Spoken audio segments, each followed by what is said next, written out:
Hey folks, this is Vint with Dad's Gaming Addiction, and once again, we're going to check out Heroes of Hammerwatch 2. Specifically, we'll be talking about leveling and the New Game Plus system, or NG. So for those of you that have played Heroes of Hammerwatch 1, you'll already be familiar with the system. You pick your character, and you try to beat the last boss, and if you do, you promote your character to the next NG level. So if you're on NG 0, you'll move on to NG plus 1, and then plus 2, then plus 3, then plus 4, and so on. And in doing this, you increase your level cap by 5, so your character will get stronger over time, earn more skill points, and so on. One of the ways you'll want to push to the next NG, or new game, is to level up all of your characters to their current maximum level. And there's a reason for doing this. As these characters level up, they'll provide bonuses to all of your other characters. They're called titles.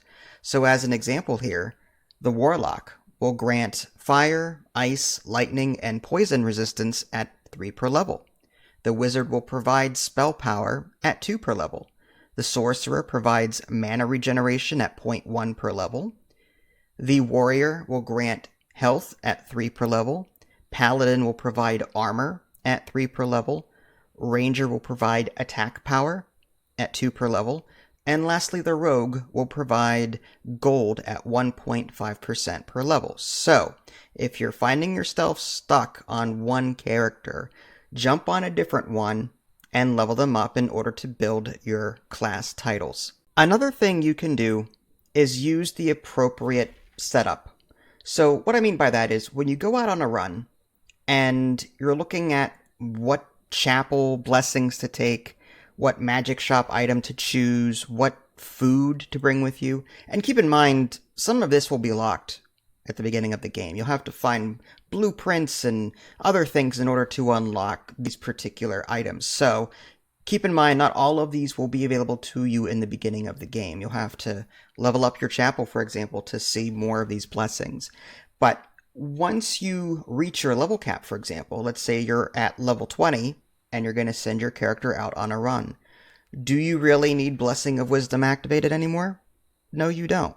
That gives a 25% experience gain, and if you're already capped at 20, there's no need to worry about experience anymore. Pick something else. If you're going to push the next NG level and try and take on the last boss, maybe activate Protection or Blessing of Might, something like that that provides protection or attack.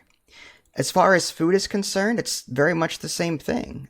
This slow and steady, for example, minus 10% damage taken and minus 25% experience gain. And as I said, if you're capped and you're not earning experience right now because you're stuck at your current NG level, then take this one. It just gives you a negative 10% damage buff. I mean, that's really good. That's really good. There's some other things you'll want to take, like this fire, ice, and lightning resistance. That's a must for pushing NG levels because resistance is huge in this game. But let's say your character is still earning experience and all you're trying to do is grind out XP to reach your cap. At some point, you'll unlock food like sweet pancakes here. 20% experience gain. Activate stuff like that that will push your experience and earn you more. The Architect, I typically don't mess around with this too much, but if you are playing multiplayer and you have access to the Architect, I recommend the quick fix only because there's nothing more frustrating in a boss fight than going down about halfway through and not having time to pop a potion and your opponents or your friends can't res you because it takes too long and they'll die in the process. Well, this quick fix reduces that multiplier revive to 0. So that's a huge thing. So I typically ignore the Architect. You can make the game easier by enabling, like, say, weak defenses or safe corridors, whatever you want. But all in all, the takeaway is if you're capped at XP and you can't go any higher, take things that buff your character's defense or strength. If you are grinding for XP, then obviously take the food and the chapel blessings that will complement XP gain. And don't forget about your Blacksmith. If you're having trouble finding gear appropriate to your level, typically the Blacksmith will allow you to buy things at your current level, assuming that you've upgraded them appropriately.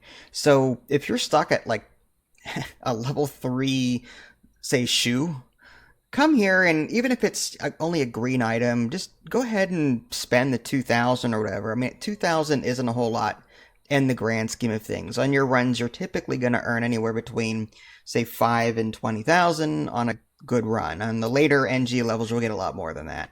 Don't also forget to upgrade your equipment if you've got the iron to spare. Sometimes it's better to, I don't know, keep something that you like. For example, as a sorcerer, I love my lightning staff, and typically I don't come across those too often, so I upgrade my lightning staff for my sorcerer. And for my wizard here, I'll focus on my fire staff.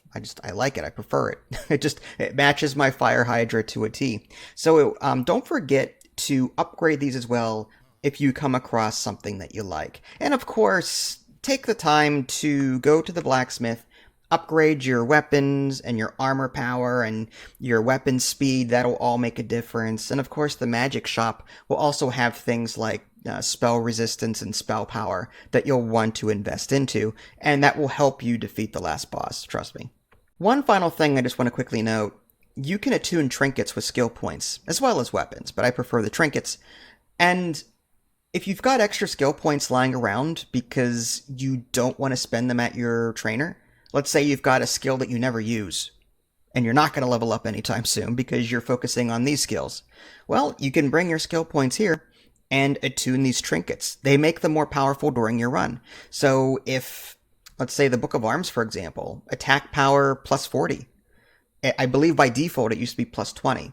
So it'll take these trinkets and make them better so that when you find them in your run, you'll get more use out of them. You'll get more buffs out of them. So it's super important to come here and pick the ones that you see that yourself using on a regular basis. I always take the Book of Enlightenment, assuming that you found the recipe for it. The Book of Enlightenment will grant you extra XP on your XP run. Granted, you're not always liable to find it when you're grinding out XP. There's no way to buy trinkets ahead of time right now.